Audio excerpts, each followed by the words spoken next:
ଆଚ୍ଛା ଧୃତରାଷ୍ଟ୍ରଙ୍କର 100ଟା ପୁଅ ଥିଲେ, ତାଙ୍କର ଏକମାତ୍ର ଝିଅ ଥିଲା, ସେ ଝିଅର ନାଁ କ'ଣ କହିପାରିବ? ସରି ସାର୍ ମୁଁ ଜାଣିନି ସାର୍। ସାର୍ କ'ଣ ଥିଲା ତାଙ୍କ ଝିଅ ନା ସାର୍? ଆରେ ଧୃତରାଷ୍ଟ୍ରଙ୍କ ଝିଅଙ୍କ ନା କ'ଣ ଗୋଟେ ଥିଲା ସାର୍, କ'ଣ ଥିଲା? ତମ ତ କାଢ଼ ପାଇବନି କାହିଁ ପଚାରୁଥିଲ? ଛାଡ଼, ସେ ଝିଅର ନାଁରୁ କ'ଣ ମିଳୁଛି, ସିଏ କାହାକୁ ଥବ, ସିଏ ବାହା ସାହି କୁଆଡ଼େ ଯିବଣି। ଆଚ୍ଛା, ମହାଭାରତରେ ଭୀମ ଆଉ ହନୁମାନଙ୍କର ଝଗଡ଼ା କ'ଣ ପାଇଁ ଲାଗିଥିଲା?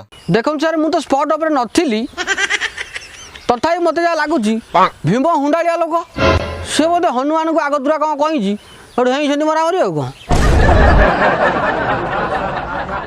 ଆଚ୍ଛା, ସୂର୍ଯ୍ୟ କେଉଁ ଦିଗରେ ଉଦୟ ହୁଅନ୍ତି? ସାର୍ ସୂର୍ଯ୍ୟ ଉଦୟ ସାର୍ ଆମେ ତ ସକାଳୁ ଉଠି ଝାଡ଼ା ଫାଡ଼ା ଗଲାବେଳକୁ ଏଇପଟେ ଉଇଁଥାନ୍ତି, ଏଇଟା ବୋଧେ ପୂର୍ବ ଦିଗ କ'ଣ? ହଁ ସାର୍ ପୂର୍ବ ଦିଗ ଆଉ ପୂର୍ବ ଦିଗ ସାର୍। ଆଉ ଅସ୍ତ?